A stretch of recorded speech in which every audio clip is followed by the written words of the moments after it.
People who used to feel tired and fatigued all the time but now feel full of energy. What needed to change? What did you do? I retired. The dream. Got diagnosed with low ferritin, started high dose of iron and also started vitamin D. Live in a very cloudy place. Feel so much better these days. I didn't get diagnosed with low ferritin, but I started taking a liquid iron with my kid, in solidarity. And within a week I started feeling so much better. I still need to go and get my blood work in, but if I stop taking it for a week or two there is a noticeable difference.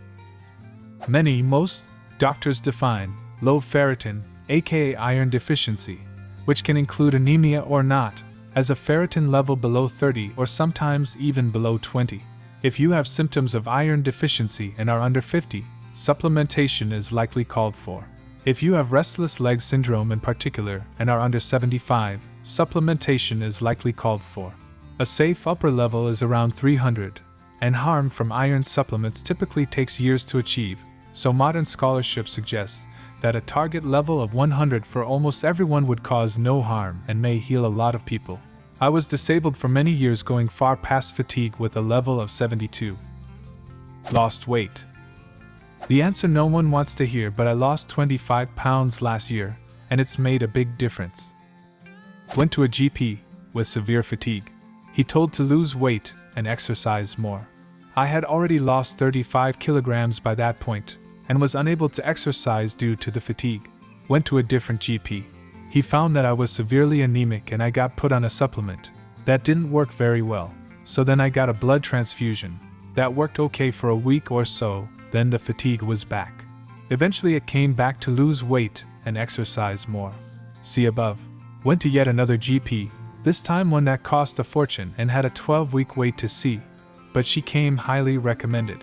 She too established that I was severely anemic and I went through what the previous one tried, which demonstrably didn't work. But this GP thought to investigate why I was so anemic and not responding well to standard anemia treatment. Long story short, I was diagnosed as a celiac and quit eating gluten.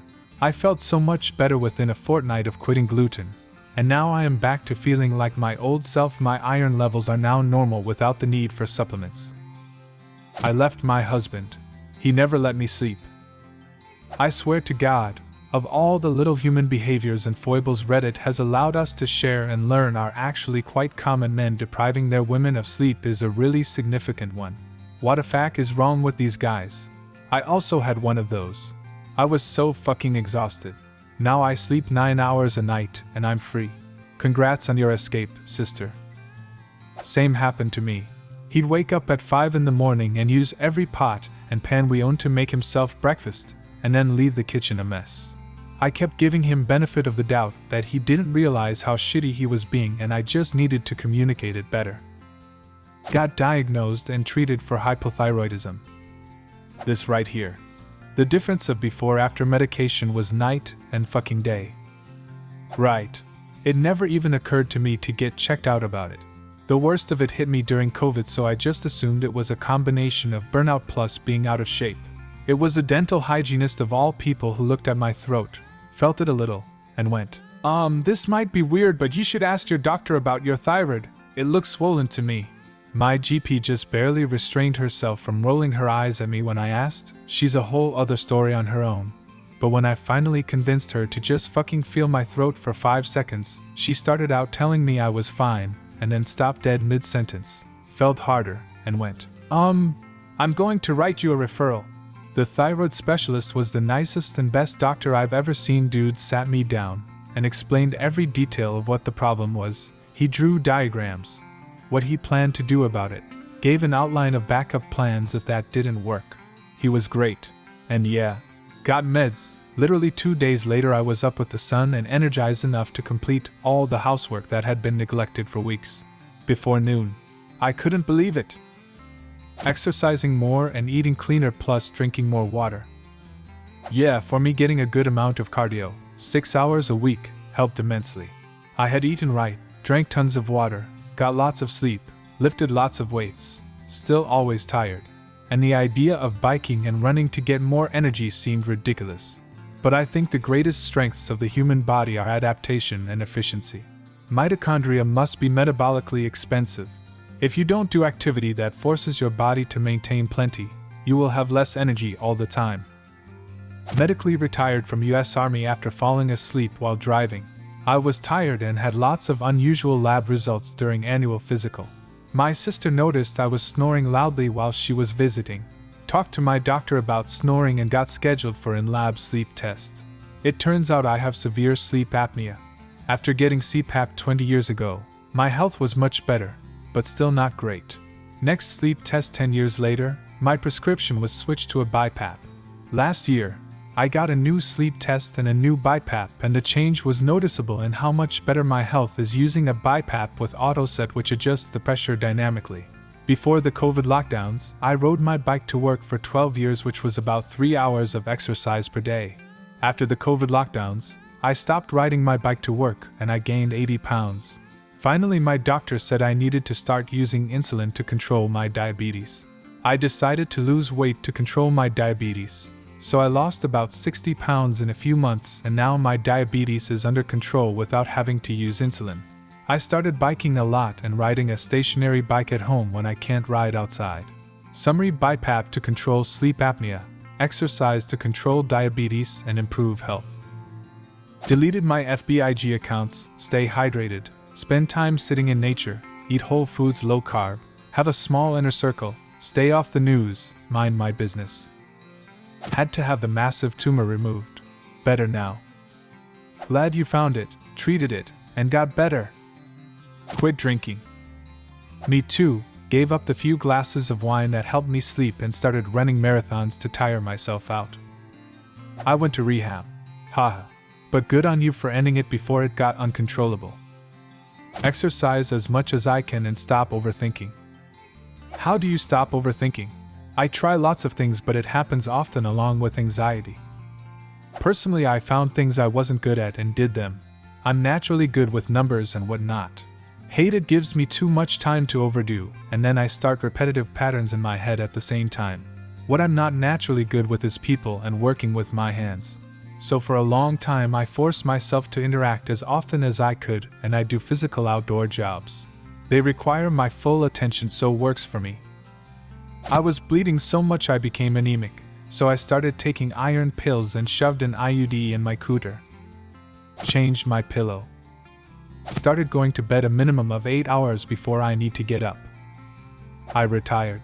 Slept as much as I wanted for the first year or two. Slept so much. Took me years to catch up. Feels so great now.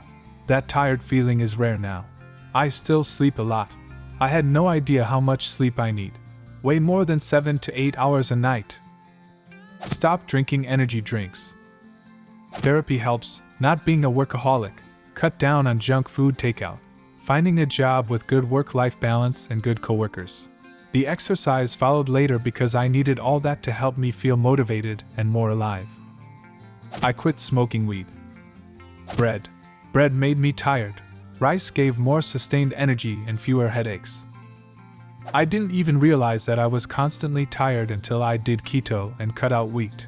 And that's how I found out about my gluten wheat. I don't know which, intolerance. Went off keto, stayed away from bread, and things have been overall better since. Went to the doctor, turns out I was going through a depression for over a year. Now medicated and happier. Got my tonsils out. That was a huge boost for years there. I also notice a difference when I take iron. Getting a job I like that doesn't drain me, and joining a team sport. Stop drinking gravy and mayonnaise. This is the life hack no one tells you about. A man can't have anything fun in life anymore. Antidepressants and Dexies. Turns out existing was really tiring for me. Got my heart failure diagnosed and treated. I got divorced. Cut out manipulative people I kept in my life too long. I'm actually the complete opposite. I used to feel full of energy, which I give credit to my gym and personal trainer for. Now I'm tired and fatigued all the time thanks to terminal mouth and liver cancer. Bipolar, so medication. Went to therapy and started antidepressants. As it turns out, it's not normal to struggle with mornings and feeling tired all day. It was depression. I don't have chronic obstructive pulmonary disease. I can fall asleep drinking a cup of coffee. I can easily sleep 22 hours a day. I get up to feed my cat. Back to sleep. I go to the food store but don't stay too long. As soon as I get back home, I go to the sofa and fall asleep, exhausted. It's not getting better. Leave a toxic environment, toxic job, and staying away from toxic people. Prioritize peace and try to live my life the way I want it to be, taking small steps to live my ideal life, when possible. I was in a toxic workplace last year and my life now versus a year ago is so much better. I look and feel better. People have commented on how well rested I look compared to before. My life isn't perfect right now, but I'm more content and at peace, and that to me is true wealth. Got diagnosed with ADHD. Fatigue is one of the most common symptoms for adults. It took 20 years and multiple doctors testing for anemia, thyroid, and then just getting bored of the question. Mouth tape. In my case, almost a decade of waking up feeling achy and hungover solved with a cheap and easily available product. I wake up feeling like I did when I was in my 20s. I thought those days were over forever, and that waking up feeling like shit was my new norm. The world is such a dumpster fire right now, and I feel so lucky I got this huge win from such a tiny little adjustment. It's helping keep my personal wolves from the door. Deleted TikTok and Instagram. I'm genuinely interested in more things. I don't feel constantly jaded and talk more to people. Coffee. Do you have a similar story? Leave a comment and subscribe to the channel if you want to see more videos like this one.